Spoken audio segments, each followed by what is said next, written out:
عیدگاہ میں عید کی نماز سے پہلے تکبیرات ایک شخص پڑھ رہا ہوتا ہے تو کیا یہ عمل بدعت ہے؟ ایک ویڈیو کافی وائرل ہوئی ہے اور کافی لوگ اس پہ پریشان ہیں کہ اس طرح سے یہ جو کھڑے ہو کے تکبیرات پڑھنا کیا ہے، بدعت ہے؟ نہیں، دیکھیں دو چیزیں، تھوڑا سا فرق کو سمجھیے گا۔ تقریباً اہل علم نے، فقہا نے ذکر کیا ہے کہ اجتماعی تکبیر، ایک ہی آواز میں ایک ہی ساتھ سب کا ذکر کرنا، یعنی میں اگر تکبیرات پڑھ رہا ہوں عیدگاہ میں کھڑا ہو کر اللہ اکبر اللہ اکبر اللہ اکبر لا الہ الا اللہ، آپ بھی اسی طریقے سے ان تکبیرات کو میرے ساتھ، میرے الفاظ کے ایک ہی ردم میں چل رہا ہے، اس کو تقریباً اہل علم بدعت کہتے ہیں، کیونکہ یہ اجتماعیت قرآن و حدیث میں اللہ کے نبی صلی اللہ علیہ وسلم کے زمانے سے عیدگاہ میں کہیں پر بھی اس چیز کو ثابت نہیں کیا گیا کہ اس اجتماعیت کے ساتھ اس چیز کو اس ذکر کو اپنایا جائے، چاہے وہ عیدگاہ میں ہو، چاہے وہ مسجد میں ہو، چاہے وہ کسی بھی جگہ پر ہو، نمازوں کے بعد ہو، کسی اجتماعی ایک ہی آواز میں سب کا ایک ساتھ، ایک ہی ردم میں سب کا ایک ساتھ ذکر کرنا، یہ بدعت ہے۔ اور اس پر مکہ میں بھی شیخ ابن باز تک نے، مکہ میں پہلے ہوتا تھا تو انہوں نے بھی اٹھ کر اس کے اوپر نکیر کی اور بدعت کا فتویٰ بھی ذکر کیا اور ان کے خلاف پھر کچھ باتیں آئیں۔ ایک چیز یہ ہے۔ دوسری چیز یہ ہے کہ یہ ذکر اونچی آواز سے کرنا ہے سب نے، مردوں نے، یہ بھی اپنی جگہ پر متفق علیہ ثابت چیز ہے۔ ذکر اونچی آواز سے سب کا کرنا، یہ بھی اپنی جگہ پر ثابت ہے، اجتماعی درست نہیں ہے، اونچی آواز سے سب کا کرنا ثابت ہے۔ تیسری ایک چیز ہے جو عیدگاہ میں ہوتی ہے اور وہ ہے تذکیر، ایک آدمی کا کھڑے ہو کے یاد دہانی کروانا۔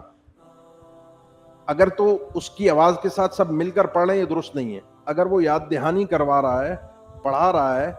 کہ جی آپ لوگ بھی پڑھ لیں، آپ کو بھی یاد آ جائے، تو یہ تذکیر تو سلف میں ثابت ہے، یاد دہانی اجتماعیت کے بغیر، کیونکہ یہ ذکر اجتماعیت آمین کے اندر ہے، نماز میں جہاں جہاں ذکر کے اندر ہے۔ تذکیر سیدنا عمر بھی کراتے تھے رضی اللہ تعالیٰ عنہ، مینا کے اپنے خیمے میں تکبیرات پڑھتے، ان کو سن کر خیمے والے پڑھنا شروع ہوتے اور پھر وہ ایک پورا مینا تکبیرات سے گونج جایا کرتا۔ مجاہد رحمہ اللہ، تابعی ہیں مشہور، وہ ذکر کرتے ہیں ایک شخص کو تکبیر پڑھتے اس نے کہا یہ اونچی کیوں نہیں پڑھ رہا؟ میں نے مسجدوں کے اندر ماحول یہ دیکھا کہ ایک آدمی اچانک سے تکبیر اونچی آواز سے پڑھتا،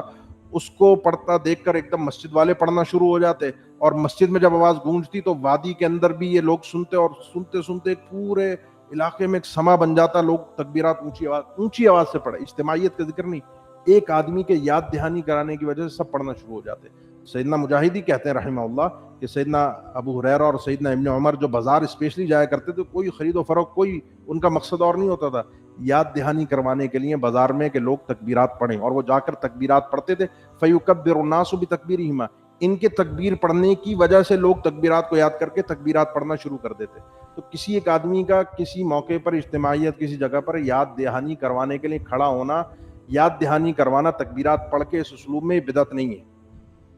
محمود ابن مہران کہتے ہیں کہ ہم اپنی مسجدوں کے اندر لوگوں کی تکبیرات اس انداز میں اونچی آواز میں سنتے تھے جیسے کوئی سمندر کی لہریں بہ رہی ہوں، ایک کے پیچھے ایک تکبیر اونچی آواز میں۔ اونچی آواز سے بھی پڑھنا ہے، سب نے پڑھنا ہے، الگ الگ پڑھنا ہے، اجتماعیت نہیں ہوگی۔ اور کسی کا یاد دہانی کروانے کے لیے اونچی آواز سے ایک آدمی کا تکبیر پڑھنا، یہ بھی اپنی جگہ پر ثابت ہے۔ تو اس مسئلے کو اس طرح سے تفصیل کے ساتھ بیان کیا جائے تو درست رہے گا۔ اگر مطلقاً یہ کہہ دیا جائے کہ یہ آدمی کا کھڑے ہو کے تکبیرات پڑھنا ہی بدعت ہے،